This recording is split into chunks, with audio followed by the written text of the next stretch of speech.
Hai, halo, welcome back to my YouTube channel, Jurnal Ricita.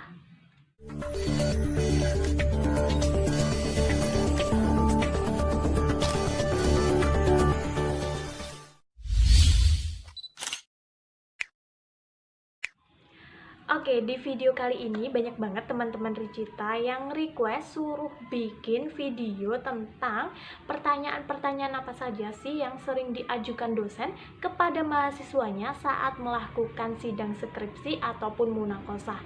Nah, kali ini Ricita mau membahas tuntas nih mengenai pertanyaan-pertanyaan tersebut.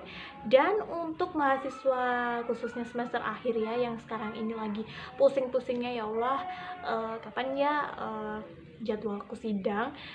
Nah, kalian wajib banget tonton video ini karena ini akan membahas tuntas ya. Jadi jangan lupa like dulu, jangan lupa subscribe dulu, dan tonton sampai habis. Jadi enjoy for watching.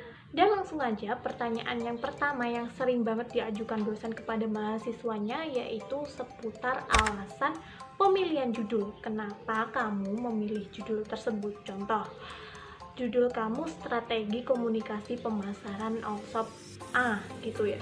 Pasti nanti dosen akan bertanya, kenapa kamu memilih strategi pemasaran di Allshop A?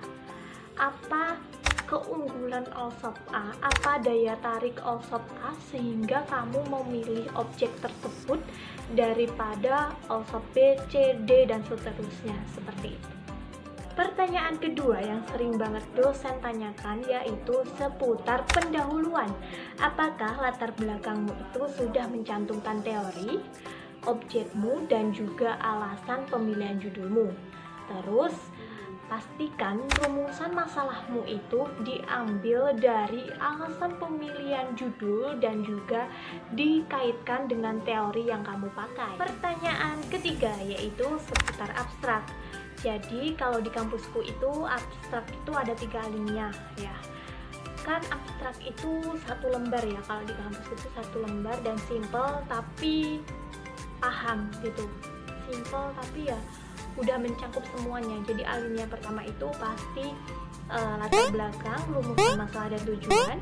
Alinea kedua yaitu metode penelitian yang dipakai, dan alinea ketiga yaitu hasil penelitian atau kesimpulan di bab 5. Pertanyaan keempat pasti seputar teknik penulisan. Pertama yaitu dosen pasti mengkoreksi antara kata yang dipenggal dan kata yang digabung. Itu sepele, tapi banyak banget mahasiswa yang belum paham. Terus kedua itu tanda baca koma, letaknya di mana, itu pasti dosen koreksi. Terus ketiga itu tentang wawancara. Jadi semisal pembahasanmu itu menyertakan kutipan wawancara, itu bagaimana sih teknik penulisannya? Nah, setauku ya, ini boleh kalian koreksi kalau salah ya. Jadi kutipan wawancara lebih dari 4 baris itu spasinya itu 1, lengkapnya itu 1. Terus kalau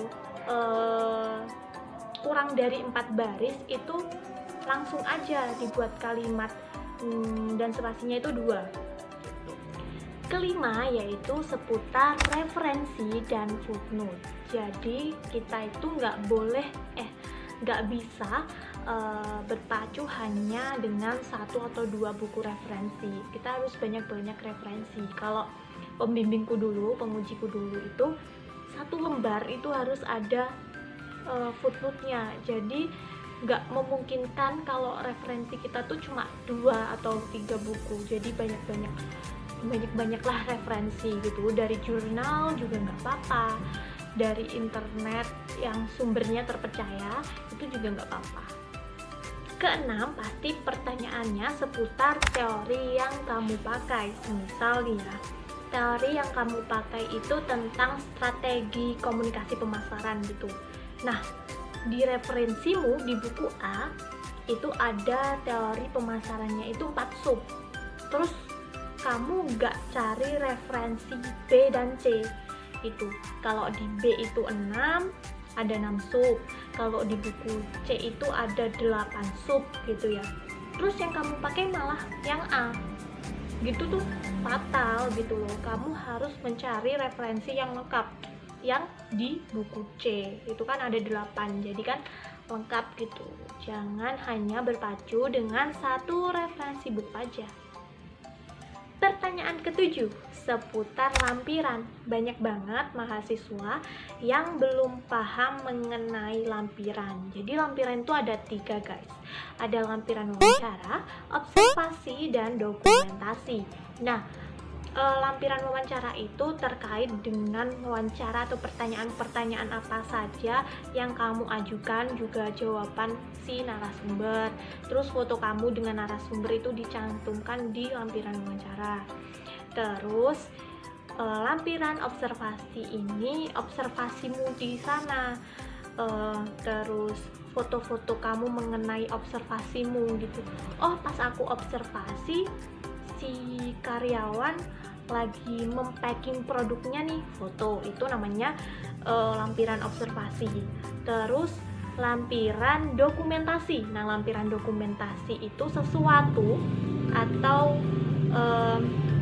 file yang kamu dapat dari ownernya, dari sana. Dari sana itu mengirim dokumentasi ke kalian seputar misalnya penghasilan workshopnya, semisal tentang jadwal pekerjaan, jadwal sehari-hari di tokonya, seperti itu adalah dokumentasi, atau istilahnya peningkatan setiap tahunnya di workshop tersebut, itu termasuk dokumentasi.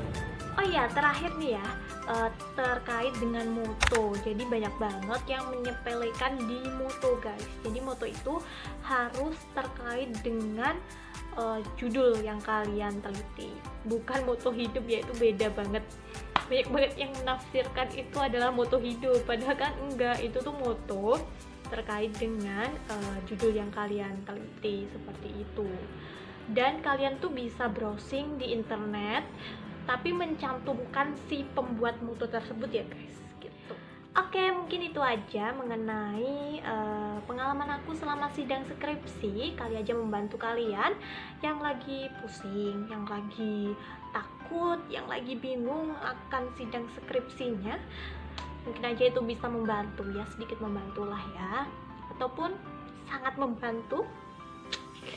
Atau kalian masih bingung, kalian bisa banget komen di bawah ini, atau kalian bisa japri ke nomor WhatsApp yang ada di deskripsi. Very welcome banget, very welcome. Udah nggak apa-apa. Terus jangan lupa like, komen, dan subscribe-nya ya. See you, bye-bye.